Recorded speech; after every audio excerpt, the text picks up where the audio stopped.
Queridos, vamos lá. Deixa eu espelhar isso aqui para vocês, para ficar mais fácil. Compartilhar a tela. Ok. Pessoal, é o seguinte, nós estamos terminando sessão de crédito, né? E depois falta falarmos de assunção de dívida, que é exatamente transferir a dívida para alguém. Né? São os dois conteúdos que faltam. Eu depois vou fazer um breve comentário sobre seção de contratos. Não tem no Código Civil, ela, na verdade, ela não está tipificada em lei, mas a doutrina e jurisprudência reconhece. Pessoal, eu tive um pequeno problema no meu computador, mas eu já resolvi, né, no meados da semana passada para essa, eu já resolvi, e por isso eu não consegui subir a aula lá de vocês e também subir um material de questões.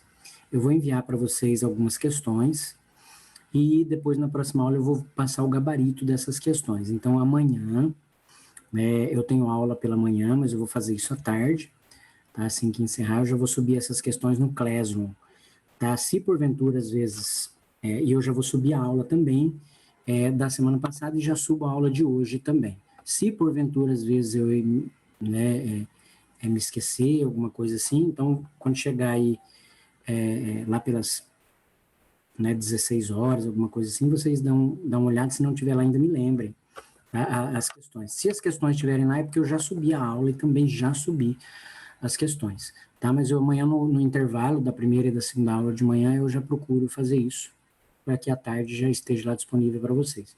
E aí na semana que vem eu faço um comentário com vocês, se faltar alguma coisa, provavelmente vai faltar um pequeno detalhe, né, sobre assunção de dívida e cessão de contratos, termino com vocês, passo o gabarito das questões e faço um comentário com vocês a respeito da prova, tá? E aí a gente encerra na semana que vem, né, de modo bem tranquilo. Na última aula, então, nós estávamos falando sobre cessão de crédito. Então, vamos aqui recapitular alguns detalhes. Nós iniciamos o estudo de direito das obrigações. Então, nós iniciamos a parte especial do Código Civil, nós inauguramos a parte especial. Nós estudamos, até o semestre passado, a parte geral. Então, vocês estudaram lá formação da personalidade, vocês estudaram bens e estudaram, ao final, negócio jurídico. Então, basicamente foi, né, pessoas e bens e negócio jurídico. E depois iniciamos aí o estudo do direito das obrigações, de modo que a parte geral é a parte que mais cai na OAB, é a parte que mais cai em concurso. Por quê? Porque ela cabe para todas as pessoas. O nome já está dizendo parte geral, você tem que conhecer da parte geral. E a parte especial, ela também tem o seu peso, né, no concurso, na própria OAB, mas uma vez que você não compreenda a parte geral, não adianta você seguir o caminho aqui da parte especial, porque você vai precisar entender sobre formação da personalidade, CNPJ, né, o CPF, quer dizer, a pessoa natural, a pessoa jurídica, como se dá ali a qualidade dos bens, né, bens fungíveis, infungíveis, bens públicos, bens, né, privados, material, imaterial, na qualidade dos bens. E depois negócio jurídico. Na verdade, como se dá a formação de um negócio jurídico? Né? Agente capaz, objeto lícito, possível, determinado, determinável, não defeso em lei, tudo aquilo que vocês viram lá da escada pontiana, né? Os planos de validade, o plano de existência, o plano de eficácia, lá com a professora Daniela, lá, né, ainda muito, muito bem trabalhado com ela. E iniciaram comigo aqui a teoria geral das obrigações. Então, nós vimos o conceito de obrigação, o que é uma obrigação propter rem, uma obrigação de dar coisa certa, coisa incerta, fungível, infungível, de dar coisa certa, né? Nós vimos obrigações divisíveis, indivisíveis, obrigação solidária, obrigação natural, né? Enfim, falamos muito sobre o que é uma obrigação. Nós discutimos, nós aprendemos, nós entendemos o que é uma obrigação e terminamos lá em solidariedade. Obrigações solidárias, falando sobre a diferença de né, uma obrigação solidária e uma obrigação subsidiária, né, para entender sobre isso, está no material de vocês. E nós iniciamos uma segunda etapa, porque eu disse a vocês que o direito das obrigações ele é dividido em 3 etapas. A teoria geral e depois a transmissão das obrigações, que é a segunda etapa. Ou seja, como é que eu cedo um crédito, porque é uma obrigação. Alguém me deve, eu sou o titular do crédito, então eu posso ceder esse crédito para quem eu quiser. Tem algumas regras, óbvio. E a assunção de dívida, porque na verdade agora como é que eu transmito uma dívida? Quer dizer, por que ela se chama assunção e não cessão? Porque na verdade cessão é ato ou efeito de ceder alguma coisa para alguém, e dívida você não cede, dívida você transfere. Por isso que ela chama assunção, quer dizer, a pessoa assume a dívida. Né? Diferente de assumir o crédito, ninguém assume um crédito. Né? Então você cede um crédito para alguém e a dívida é diferente. Né? Você, na verdade, esse ato ou efeito de ceder, essa transferência, mas na verdade alguém assume a dívida no seu lugar, né? Aí como sujeito passivo. Tem as regras específicas tanto para a cessão de crédito como para a assunção de dívida. E aí depois falaremos lá ao final, mas isso, enfim, em 5 minutos, sobre cessão de contrato. Que ela é uma mistura de cessão de crédito com assunção de dívida. É uma cessão global, você transfere um contrato inteirinho, né, para a pessoa. Ela não tem previsão no Código Civil, a cessão de contrato, mas eu vou comentar o que diz a doutrina e a jurisprudência. Tá? E no semestre que vem vocês vão iniciar a terceira e última parte, da qual vocês vão estudar sobre pagamento, como é que eu pago, como é que eu cumpro a obrigação, sobre adimplemento, quais são as características do adimplente, enfim, as formas do pagamento, e depois, ao final, inadimplemento. Inadimplemento, né? Ao final. E depois vamos dar sequência ao direito civil, né, obviamente nos outros semestres, estudando aí contratos, depois direito das coisas, né, direitos reais, direito empresarial, título de crédito, direito de família e, ao final, sucessões, lá no último semestre, no 9º, 10º semestre, família e sucessões. Tá? Então, sempre o Código Civil é uma legislação, né, que trata de interesses privados, é uma norma, né, apesar, né, de todo o seu, né, esboço, ela é considerada uma norma de ordem privada e não uma norma de ordem pública, como é o Código Penal, né, porque ela trata exclusivamente das relações privadas. E aqui nós estamos estudando o contexto de um sujeito ativo, que é o credor, e de um sujeito passivo, que é o devedor. E no semestre que vem, isso vai se inverter. Por quê? Porque aqui, quem é o sujeito ativo? Credor. Quem é o sujeito passivo? Devedor. No semestre que vem é diferente, porque nós vamos estudar pagamento. Teoria do pagamento.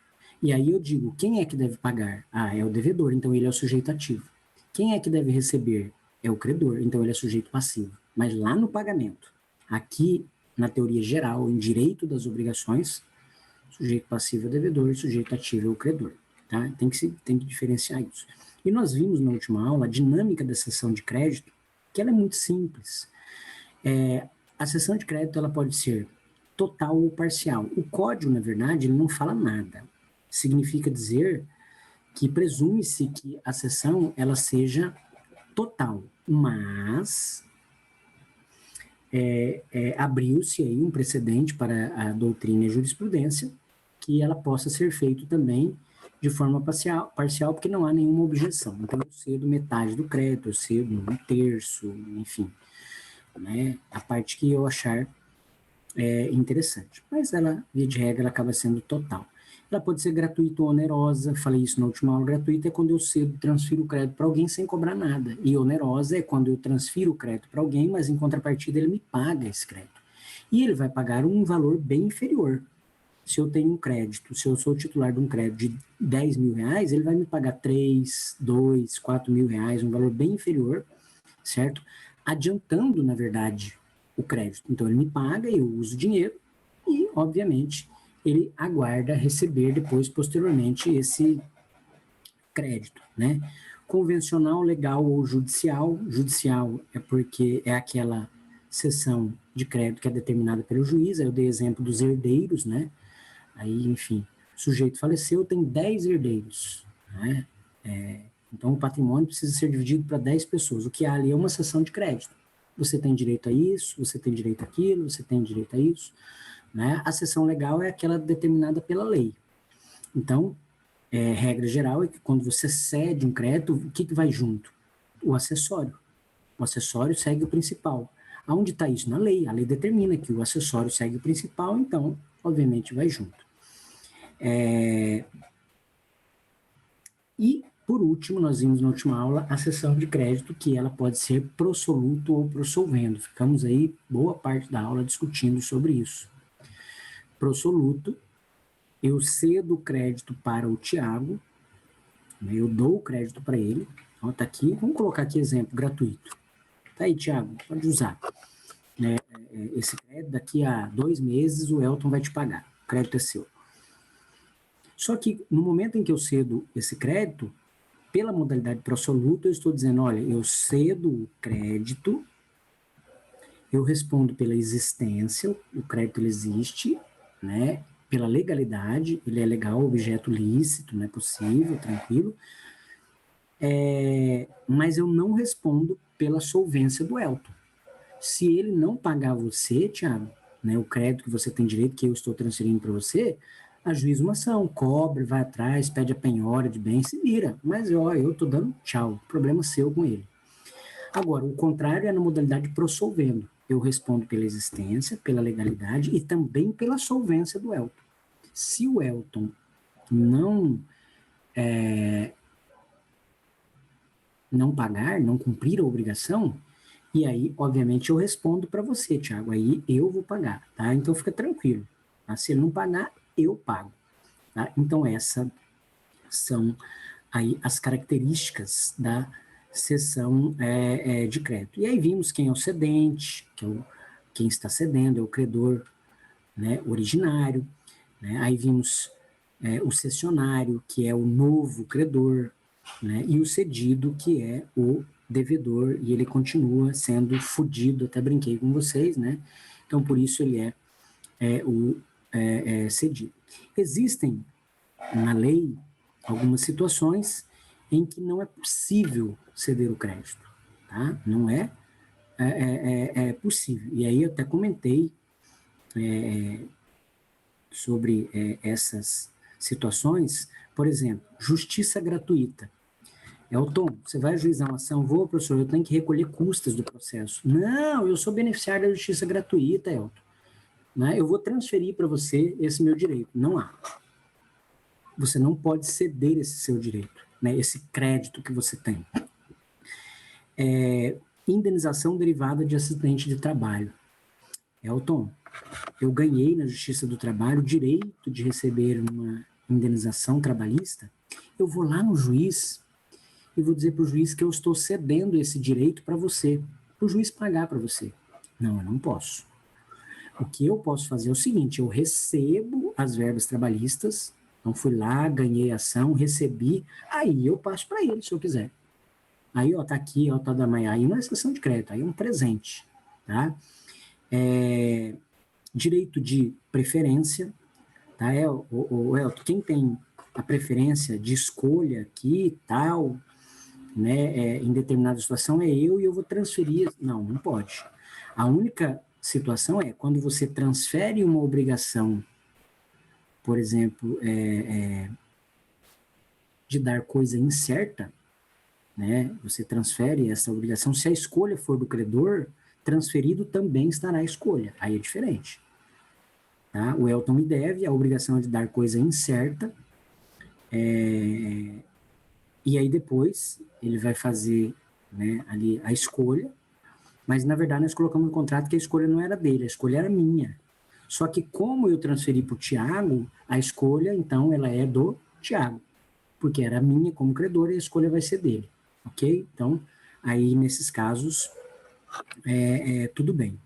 Uma outra situação né, que não pode haver cessão de crédito é o tutor e o curador. Se eu sou responsável por um menor e ele tem patrimônio, eu sou responsável por esse patrimônio. Então, eu não posso fazer uma cessão de crédito do patrimônio do menor para o meu patrimônio. Tá? Não há essa possibilidade, tá? Então, uma vez que eu sou tutor ou eu sou curador, tá? Tutela, TPM, tutela para menores, CPI, curatela para incapazes, tá? Então, não é possível também isso, tá? Vamos lá. Aqui tem outra observação no material de vocês, né, que eu espelhei aí. O cessionário de crédito hipotecário significa dizer o quê? O imóvel que é dado em garantia. Para efeitos assecuratórios dos direitos transferidos pela cessão, poderá averbar a cessão à margem do registro do imóvel. Veja, poderá, né? E não deverá, tá? Deixa eu ver o que mais, né? Ah, tá. Que tem aqui. Vamos lá no código de vocês.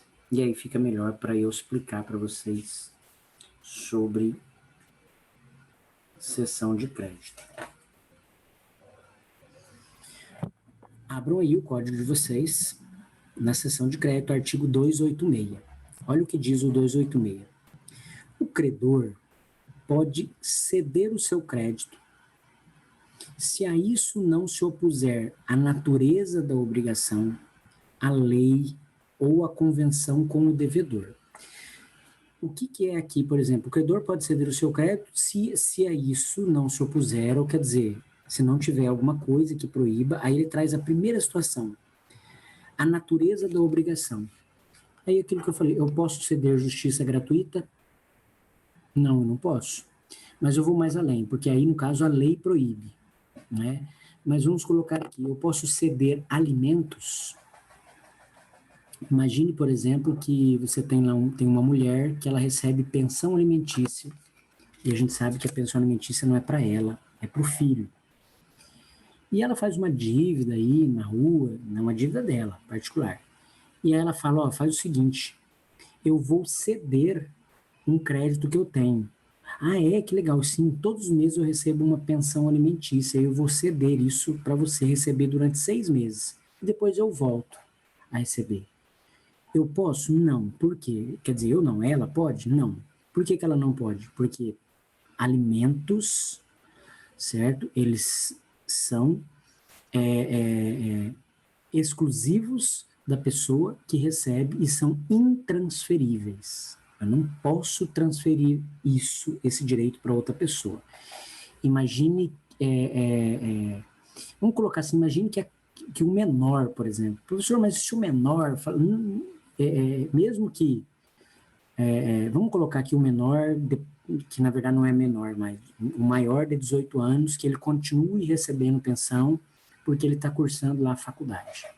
E é possível isso, tá? Até ele terminar os estudos, né, ser custeado ali a pensão alimentícia, mesmo após os 18 anos, que via de regra vai até 21, 22 anos, que é, em média, né, 4 anos o tempo médio de uma faculdade. E ele vai ter que comprovar isso.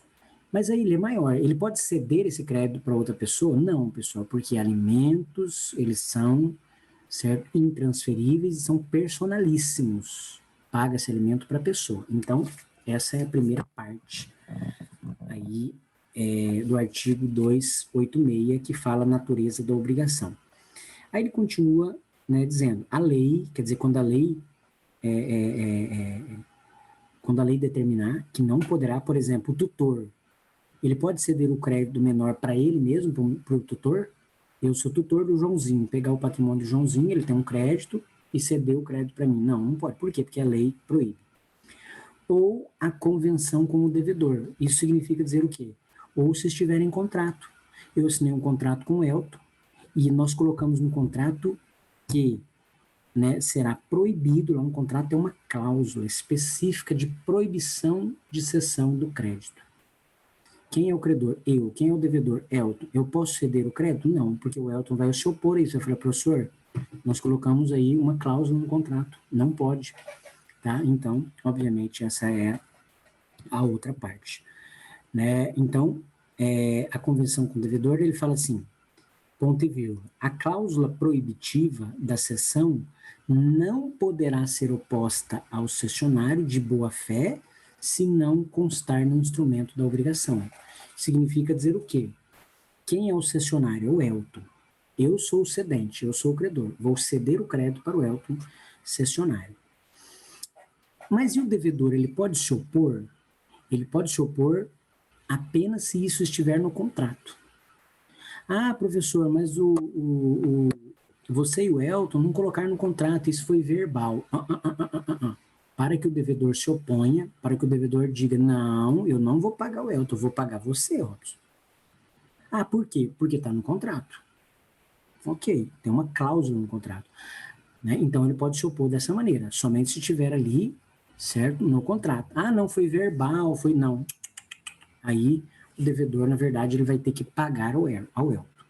Tá? Aí ele fica obrigado a pagar ao Elton. Veja, 287. Salvo disposição em contrário, na cessão de um crédito, abrange-se todos os acessórios. Essa é a chamada cessão legal. Olha que interessante. Lembra que eu falei para vocês? A cessão pode ser total, parcial, legal, judicial, convencional. E agora vocês estão vendo que o código diz isso. Uma vez que você cede o crédito, você cede também o acessório. Princípio do, né, do acessório que segue o principal. Né? Então aqui a cessão ela é legal. A lei está determinando o artigo 287. 288. É ineficaz, ou seja, não tem eficácia nenhuma em relação a terceiros. Professor, pode falar. Quando se fala no ceder o crédito e o acessório, o que o senhor quer dizer com isso? Só para eu entender. Eu não consegui compreender ainda.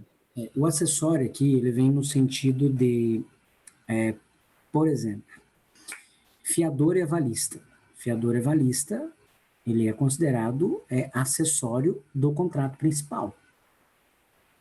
Ele é considerado acessório do contrato principal. Porque o contrato principal é a dívida que tem entre eu e você. Só que existe um outro contrato, que ele pode estar escrito no mesmo contrato, mas existe uma outra obrigação onde o fiador ou o avalista se compromete a se pagar caso o devedor principal não cumpra.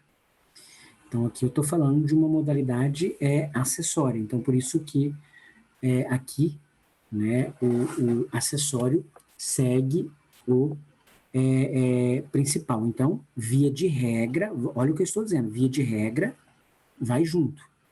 Então, por exemplo, outro exemplo, eu falei de fiador ou avalista. Mas eu celebrei um contrato com você, Thiago, e você falou, professor, eu quero uma garantia.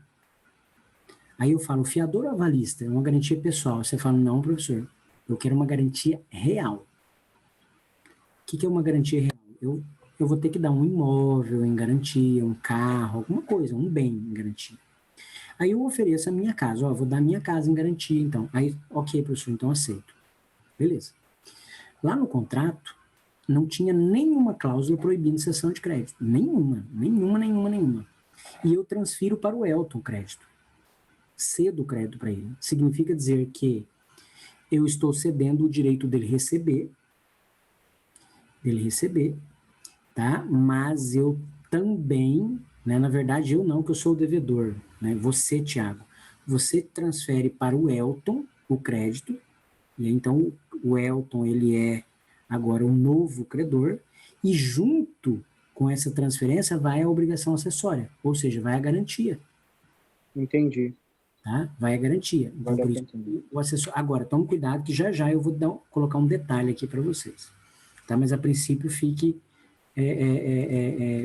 com isso. Assim como também, em qualquer uma situação, por exemplo, né, o crédito de receber, aí o direito de receber um veículo, enfim, né, alguma coisa que pressupõe que tenha acessório. Por exemplo, o veículo, obviamente, vai o pneu, enfim, né, o motor, etc. e tal, dando um exemplo bem tosco. Tá? Aqui do acessório segue o principal.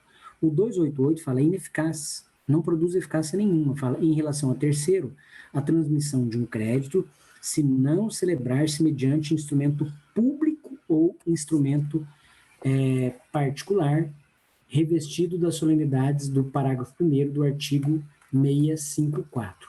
Se você pegar o artigo seu 654, aí você fala, professor, o que diz o 654? Vamos lá, né, no artigo 654. O artigo 654 fala do mandato. Então ele fala assim, todas as pessoas capazes são aptas para dar procuração mediante instrumento particular que valerá desde que tenha assinatura do outorgante. Aí ele fala, parágrafo 1º, né, o instrumento particular deve conter a indicação do lugar, tarará, onde foi passada a procuração, ele traz lá os requisitos. É a famosa procuração. Então o 288 está dizendo o seguinte, olha, não vale, é ineficaz em relação a um terceiro, a cessão de um crédito, a transmissão de um crédito, se ela não celebrar-se mediante instrumento público ou particular. Né? E aí, ao final, ele fala, revestido das solenidades, obviamente, se houver procuração, porque eu posso transferir um crédito para o Tiago, mas eu dou uma procuração para o Elton cuidar disso. Eu falo, Elton, vai lá, transfere o crédito lá para o Tiago, negocia com ele, está aqui a procuração. Ok, respeitando, né, aí os requisitos da procuração em particular, porque o que difere a procuração pública do particular, pública é aquela que você vai no cartório, o cartório faz uma procuração com um papel timbrado lá do cartório. Ele coloca na ata, ele faz uma coisa lá, né, bonita, bem feita. Alguns negócios jurídicos prevê isso, e outros não. Outros prevê, pode ser por procuração particular mesmo, né? Então, o que o código está dizendo aqui, que é ineficaz a transmissão, né, de um crédito, se não celebrar-se mediante instrumento público ou, né, particular, isso no caso, se houver a procuração. Quer dizer, o código está falando aqui que é ineficaz em relação a terceiro. Quem é terceiro? Quem me representa. Aí eu chego lá e falo, Rita, está aqui a procuração, vai lá e negocia lá com o Tiago a cessão do crédito que eu tenho, passa ela para ele. Beleza, ela tem que apresentar essa procuração, porque senão, quando ela chega lá com o Tiago, ela fala, quem é você? Ela fala, não, eu tenho a procuração. Se ela não apresenta a procuração, quer dizer, e ela realiza o negócio, é ineficaz, não produz eficácia nenhuma, ela não tinha essa procuração, tá? E, detalhe, a procuração tem que ser específica. Ela não pode ser uma procuração geral, com todos os poderes, não, específica para a realização, né, de uma cessão de crédito constante no contrato, número, tal, assim tem que ser específica. 289, ele começa lá o seguinte, o cessionário, quem é cessionário, pessoal? Quem recebe o crédito. O cessionário de crédito hipotecado tem o direito de fazer averbar a cessão no registro do imóvel. Significa dizer o seguinte, vamos lá, eu sou o credor, o Elton, ele é o devedor. E aí o Elton me diz, professor, eu digo ao Elton, perdão, o Elton, eu preciso que você me dê uma garantia real. E aí ele hipoteca a sua casa. Ele vai lá e dá a sua casa em garantia. Aí eu falo, legal, beleza. Ele é meu devedor. Ele tem uma obrigação, e essa obrigação vai ser cumprida daqui a 6 meses. Mas eu pedi que colocasse no contrato um imóvel lá em garantia e ele me deu. Aí um belo dia eu resolvo transferir esse crédito que eu tenho para receber, vai demorar 5 meses ainda, mas eu resolvo transferir para o Tiago. Ok, o que o Tiago vai fazer? Ele vai receber o crédito, tá? Ou é gratuito ou oneroso. Só que aí, ó, quem é o Tiago? O Tiago, ele é o cessionário. Quem é o cedente? Eu. E quem é o cedido? O Elton. O Elton é o cedido, é o devedor. Eu sou o cedente porque eu sou o credor. Eu tenho uma obrigação ele tem uma obrigação para comigo. Nós temos um contrato. E o cessionário é o Tiago, é quem vai receber o crédito. O que eu faço? Então, vamos lá. O cessionário de crédito hipotecário, quer dizer, o Tiago, detentor agora desse crédito hipotecário, tem o direito, não é o dever, ele tem o direito de fazer averbar a cessão no registro do imóvel. Então, ele vai fazer o quê? Ele vai pegar esse termo de cessão de crédito, que nós vamos assinar, que ele vai receber, ok, que ele é um novo credor agora. Ele vai pegar esse termo, vai lá no cartório, onde está registrado o imóvel, e vai averbar lá no registro do imóvel esse termo de cessão de crédito. Significa dizer o seguinte, que ele agora é um novo dever, que ele é um novo credor, e ele tem direito tanto a receber o crédito, mas ele também tem a garantia hipotecada. Por isso que o acessório segue o principal, como nós falamos aí, o Tiago, tá? Mas tem um detalhezinho, eu já vou falar, não quero confundi-los agora. 290. A cessão do crédito não tem eficácia em relação ao devedor. Vamos no exemplo aqui. Eu sou o credor, o Elton é o devedor e o Tiago é um novo credor. Ele é o cessionário, é ele quem vai receber. Então, a cessão do crédito não tem eficácia em relação ao Elton, vou usar o nome dele, em relação ao Elton, que ele é o devedor, senão quando a este notificada. Significa dizer o seguinte, não tem efeito ainda, né, nenhum enquanto nós não notificarmos o Elton. Por quê? O Elton imagina que o credor sou eu, ele vai pagar eu. Então, ele vai lá e me paga. E aí o Tiago vai e cobra ele.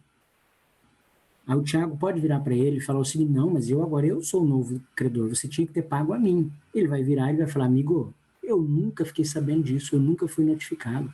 Então você vai lá e se entenda como Robson.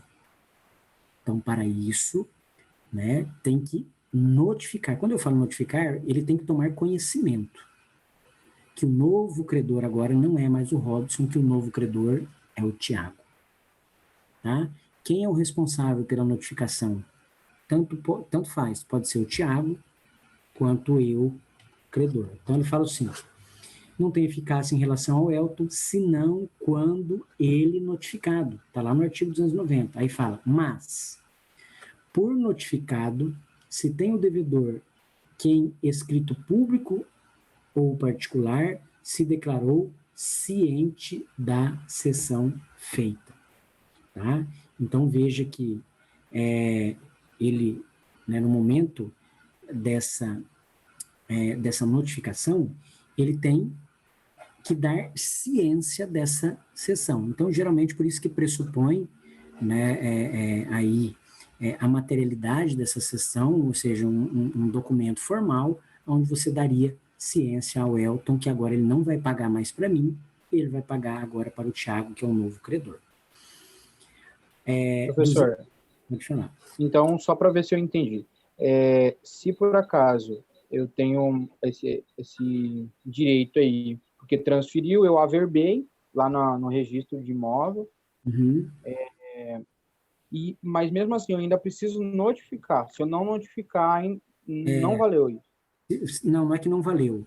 Se você não notificar, o Elton pode ser considerado um credor, um devedor que paga ao falso credor, porque na verdade eu já sou considerado falso credor.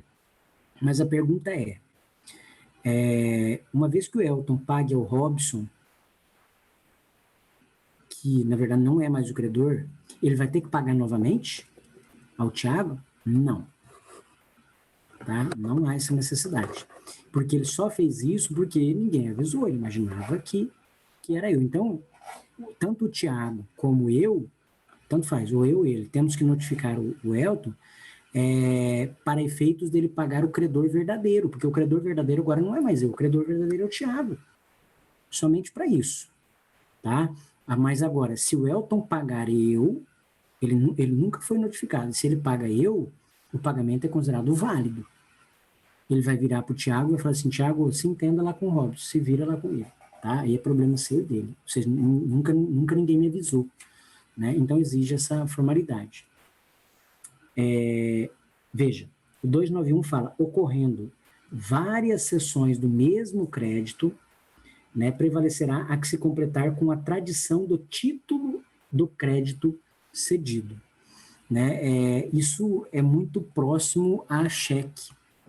O que é um cheque? Quando você dá, por exemplo, um cheque ali e você, né, cruza ele, mas não coloca, dá um cheque, coloca o valor, mas não coloca ali o nome, né, da pessoa para quem você está preenchendo o cheque. Ou uma nota promissória, evidentemente. Aí, mas vamos dar um exemplo do cheque. Aí eu dou o cheque para a Rita depois faz um negócio com o Tiago, aí o Tiago depois faz um negócio com ele e vai passando o cheque, para cima e para baixo. O que está acontecendo ali? Uma cessão de crédito. Uma cessão de crédito. Então, veja, o que está acontecendo é uma cessão de crédito várias vezes. Várias sessões de crédito. É lógico que ali não há necessidade de notificar nada, porque ele tem um título em mãos. Então, quem tem o direito de ir lá e sacar o valor do cheque é quem tem o cheque em mãos. Ele vai lá no banco, fala, está aqui o cheque, e ele saca do cheque. Tá? 292. Fica desobrigado o devedor. Quem é o devedor? Vamos dar um nome aqui, é o Elton. Fica desobrigado o Elton, que antes de ter conhecimento da cessão, quer dizer, ele não tinha conhecimento ainda, paga ao credor primitivo. Olha a resposta, paga ao Robson. Ele fica obrigado a pagar de novo? Não, está escrito aqui, ó, na letra de lei, fica desobrigado o Elton, que não tinha conhecimento da cessão e pagou ao Robson. Ou seja, ele não vai precisar pagar de novo, ele não tinha conhecimento. Aí ele vai mais além. Ou que, no caso de mais de uma cessão notificada, paga ao cessionário que lhe apresenta com o título da cessão ou da obrigação cedida. Significa dizer, ele apresenta as duas coisas, o título da cessão e também o próprio contrato da obrigação, né? O título da obrigação, que no caso aqui eu dei exemplo do cheque, né? Ele apresenta o termo de cessão, né? E ali é a promissória, por exemplo.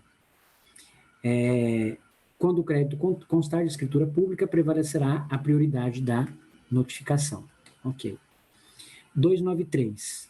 Independentemente do conhecimento da cessão... Professor, em caso assim, a pessoa foi notificada e ela esqueceu que tinha que pagar a pessoa certa, e ela paga a outra, ela tem que pagar de novo? Quem paga mal, paga duas vezes. Aí sim. Entendi. Tá? Aí não tem o que fazer. Tá? E aí, por exemplo, o Tiago, que é o novo credor, ele pode ir lá no Elton e falar, meu amigo, é o seguinte, você foi informado, você foi notificado. Se vira, vai lá e pega o dinheiro de volta, não sei, mas tem que pagar.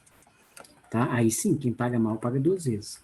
O 293 fala, independentemente do conhecimento da cessão pelo devedor, quer dizer, independente do Elton ter conhecimento, pode o cessionário exercer os atos constitutivos do direito cedido. Significa dizer o quê? Pode o cessionário, quem é o cessionário no exemplo que eu dei? O Tiago. Eu estou cedendo para ele. Então, pode o Tiago exercer os atos conservatórios do direito cedido. Significa, pode o Tiago cobrar. Veja, nós não avisamos o Elton. Eu cedi para o Tiago e a gente enrolou, não acabou não avisando.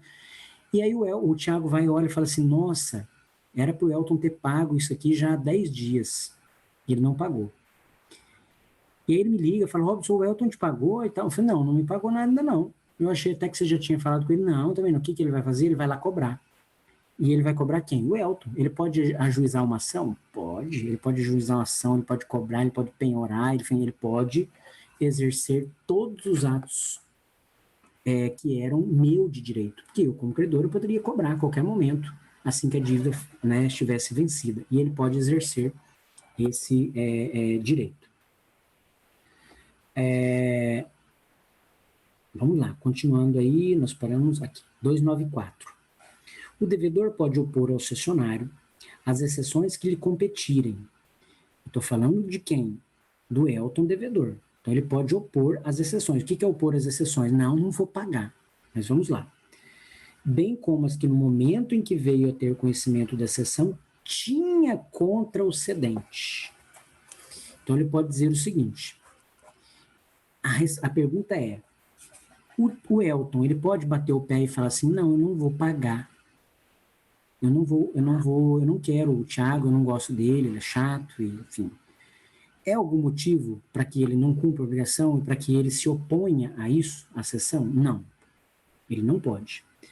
A única possibilidade, então, é essa daqui. Ó. O Elton pode opor ao cessionário as exceções que lhe competirem. Então, ele pode dizer o seguinte. Ô, Thiago, eu não vou te pagar. Ele pode virar para o Thiago, e o Thiago fala assim, por que não vai pagar? Porque a dívida está prescrita. Então eu não vou pagar. Essa é uma defesa, é uma exceção. Ele pode opor a isso? Pode. Ele pode virar para o Thiago e falar, eu não ia pagar nem ao professor Robson, e que dirá você agora que é um novo credor. Então o que o código quer dizer é isso. O Elton pode opor ao Thiago as exceções que lhe competirem. Ele pode, eu dei exemplo aqui, a dívida está prescrita. Tá? É uma defesa dele. Exceção aqui vem no sentido de defesa. Bem como as que, no momento em que veio a ter conhecimento, quer dizer, quando o Thiago foi lá, ou eu, né, mas vamos colocar aqui na hipótese do Thiago. O Thiago avisou o Elton, falou, olha, o professor Robson cedeu esse crédito para mim, você vai pagar agora para mim. Então, quando ele tem conhecimento dessa exceção, tinha contra o cedente. Então, ele pode dizer lá, falar assim, Thiago, eu não vou pagar. Aí ele vai falar, não vai por quê? Mas a dívida está prescrita? Não, a dívida não está prescrita. Mas eu não vou pagar você porque eu fui coagido. Então, essa é uma exceção que eu tenho contra o professor Robson.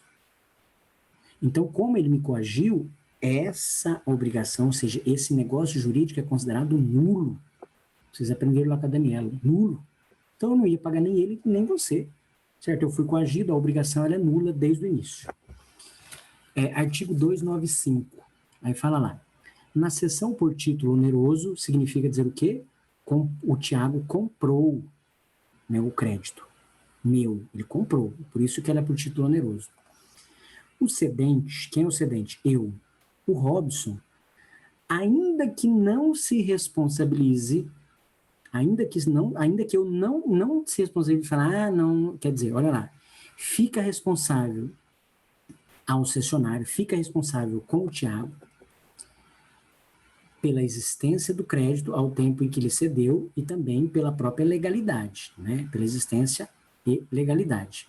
A mesma responsabilidade lhe cabe na cessão por título gratuito, onerosa ou gratuita, mesma coisa, né? Se tiver procedido aí de má fé.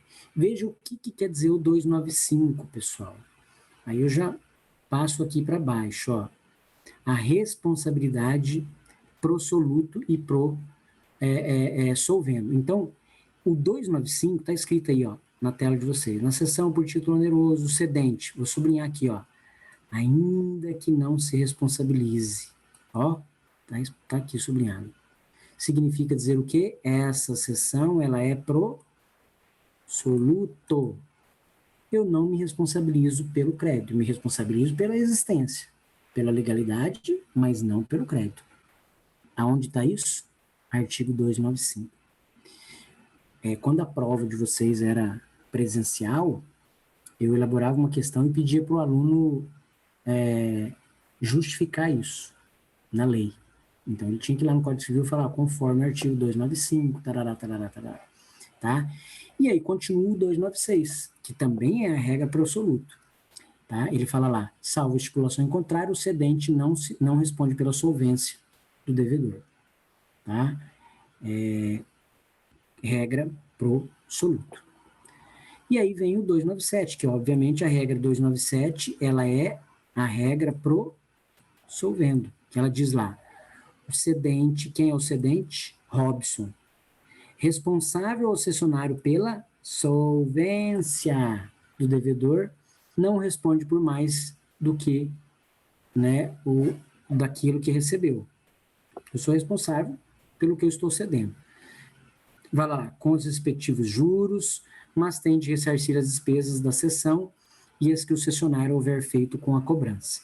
Então, se o Thiago, por exemplo, cobrou o Elton e ele teve custo para isso, obviamente, se essa cessão ela foi pro solvendo, eu vou ter que pagar, né, para o Thiago, além, né, do crédito, eu vou ter que pagar também as custas eventuais que ele teve para cobrar lá o Elton, porque a modalidade ela foi pro solvendo. Pro solvendo. Agora, professor, qual é a regra? A regra geral é a pro soluto, tá, pessoal?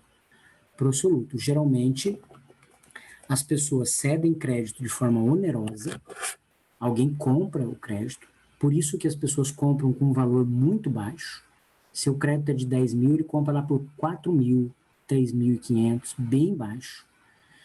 E ele, obviamente, a pessoa que está cedendo esse crédito, ela não se responsabiliza se o cara vai receber ou não, e aí ele se vira para cobrar. Tá?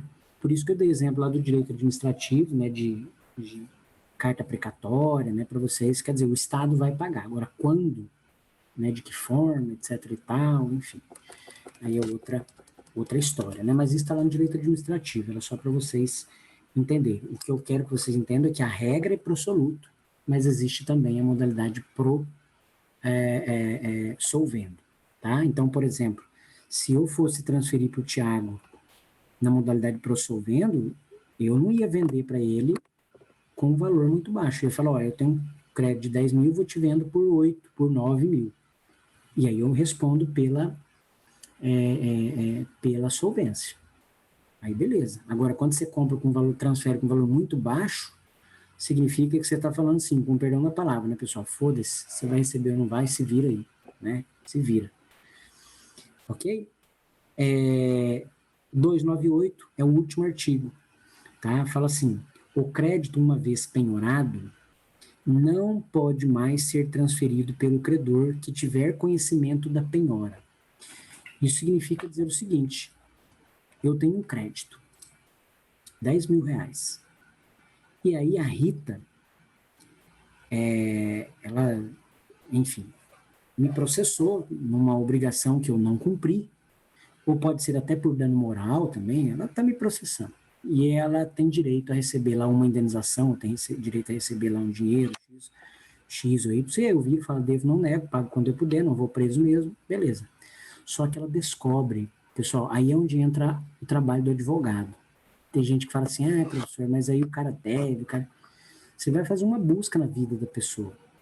E aí você descobre que o professor Robson, ele tem um crédito lá de uma ação na justiça, ou até mesmo não precisa ser de uma ação na justiça, mas ele tem um crédito de um contrato que ele tem lá com o Elton. A Rita descobre isso, e aí ela vai lá no juiz e fala, seu juiz, é o seguinte, eu tenho como provar, enfim, tem como você também verificar aí, tá aqui, etc. E tal. O Robson tem um crédito com o Elton. Eu quero que o senhor penhore esse crédito. Ele vai receber esse crédito daqui a 1 ano, mas eu já quero que penhore o crédito. Ela pede o penhora, e o juiz vai e penhora. Eu posso transferir esse crédito para o Thiago? Resposta, não. Por quê? Porque eu já tenho conhecimento da penhora. Tá? Eu fui notificado, o crédito está penhorado, então eu não posso mais. Agora, enquanto eu não for penhorado o crédito, eu posso transferir a hora que eu quiser. Tá? Mesmo tendo uma ação, tal, eu transfiro. Então, tem muita gente que tem ações na justiça. Vou dar um exemplo aqui para vocês ficarem espertos. A Rita, por exemplo, vamos lá, ela está processando lá a Vivo, a telefonia, e ela tem um crédito para receber lá, está lá, a ação já está lá, né, ela já ganhou em primeira instância e está em grau de recurso. E aí eu resolvo, numa obrigação que a Rita não cumpriu comigo, processar ela, vou executar, vou pedir penhora de bens. Eu vou lá, faço a busca no CPF dela, no nome dela, e eu vejo que ela tem uma ação, que ela vai receber da Vivo, 2 pila. Eu falo, cara, que legal, aqui ela tem um crédito, ela já ganhou na primeira instância. Tá? Se bem que aqui, pessoal, né, muito cuidado, porque essa relação de indenização, e principalmente indenização trabalhista, essa não tem como. Se a indenização é trabalhista, ela não pode ser cedida. Ela não pode ser cedida, já falei isso para vocês. Né? E essas aqui, também frutos de uma indenização por dano moral, também tem uma discussão muito grande a respeito disso. Alguns entendem que pode, outros entendem que não. Mas vamos aqui por um outro viés. A Rita, ela está processando lá o João.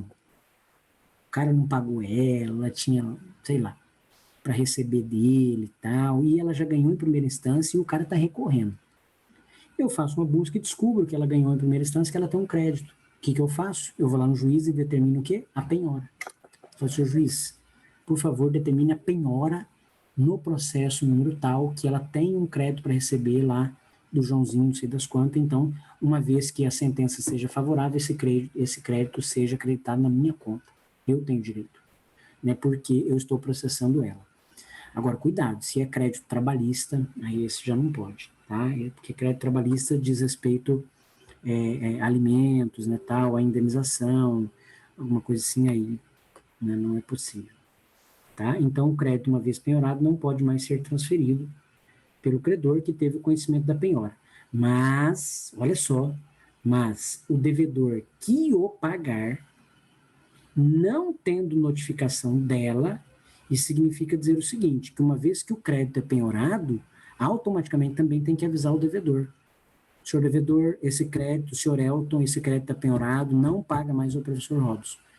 Ah, por quê? Porque agora a Rita processou ele e ela tem direito de receber esse crédito. Ok. Tá? Então, o que o crédito diz? Né? O devedor, então, se ele pagar não tendo sido notificado, ele fica exonerado. Ele fala, mas eu não sabia, né? Eu já paguei, não sabia. Beleza. Agora, né, subsistindo somente contra o credor os direitos de terceiro. Se o Elton soubesse, ele não pode pagar para mim, ele vai ter que pagar para a Rita. Né? Agora, uma vez que ele já pagou, aí subsiste somente contra o credor os direitos de terceiro. Tá? Pessoal, 1, 2, 3, 4, 5. Né? Faltam 5 artigos. O último assunto nosso é assunção de dívida, que é basicamente quase que igual à cessão de crédito, mas o que vai ser feito é uma cessão de dívida. Né? O que vai ser feito é a transferência de uma dívida. Tá? Aqui tem uma perguntinha, né? Na cessão de crédito, se faz necessária a autorização prévia do devedor? Aí a resposta que eu já tratei com vocês. À luz do princípio da boa-fé, com amparo no dever anexo da informação, é correto dizer que o devedor, embora não tenha legitimidade ou não para autorizar, quer dizer, ele não pode falar nada, deve ser comunicado do ato, né, como requisito de eficácia, porque senão ele vai pagar o cara errado. Né? Aqui, eu dou essa questão sempre na prova. Se nós tivéssemos presencialmente, eu ia perguntar isso na prova. Na sessão de crédito, qual é a dimensão da responsabilidade do cedente? Ou eu respondo pela modalidade pro-soluto, ou eu respondo pela modalidade pro-solvendo. Tá? Então, essa é uma questãozinha que eu sempre dava em prova, mas eu vou elaborar uma questão de marcar X também.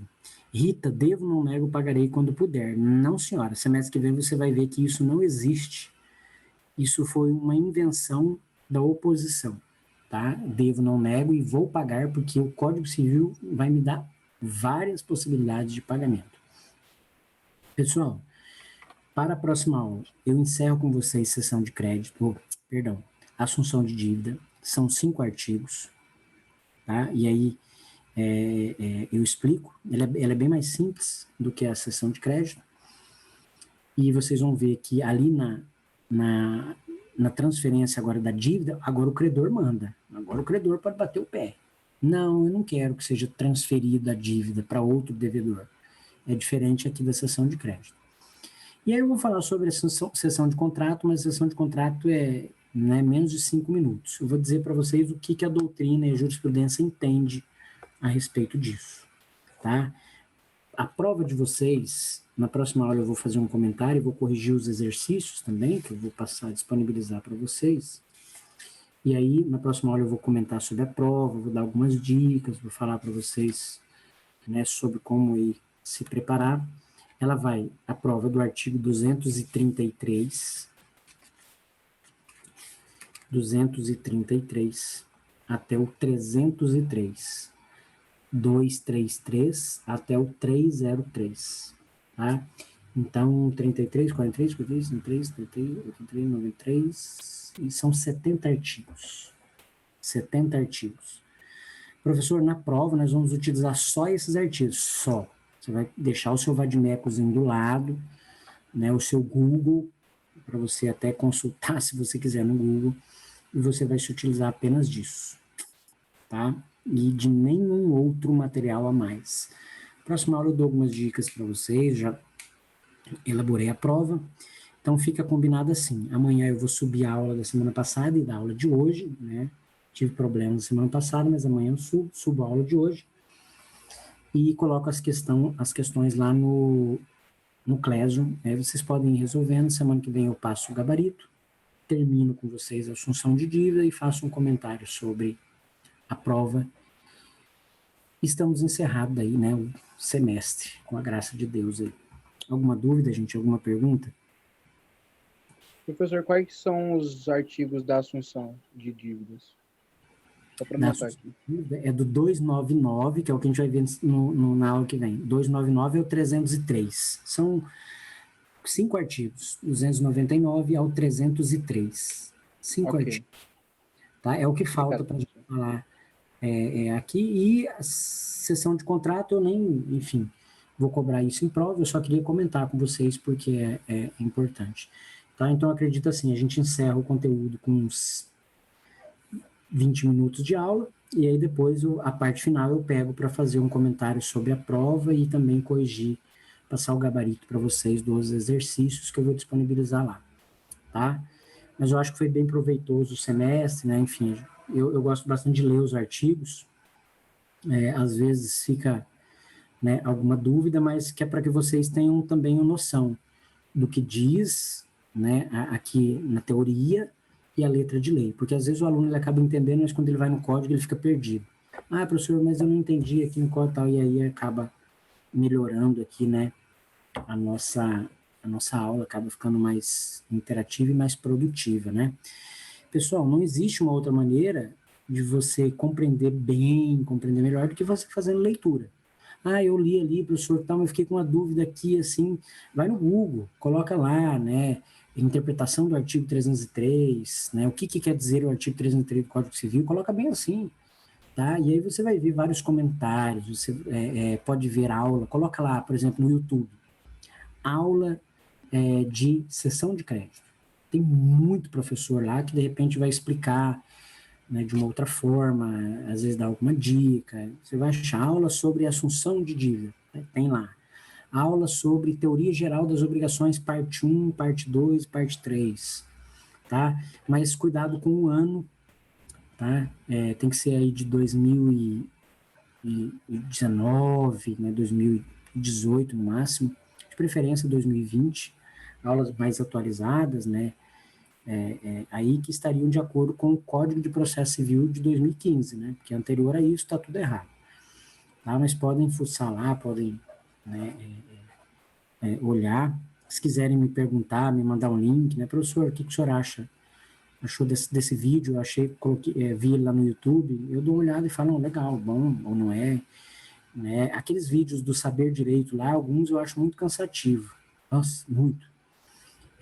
Então eu prefiro um professor que é mais doidão, que gesticula, que escreve, que fala, que cita um exemplo ali da Xuxa, do Ayrton Senna, do Pelé, enfim, aí você acaba entendendo mais, tá? Então eu prefiro daquele professor de camiseta polo, mas enfim, dá aula para cursinho e tal, você entende melhor. Ok, gente? Certo, professor. Então tá, até a semana que vem, a gente encerra então na semana que vem, com a graça de Deus aí. Um abraço, Beleza. gente. Boa noite. Boa noite. Boa noite, professor. Tchau, tchau. Boa noite. Tchau, tchau. Boa noite, professor. Boa noite.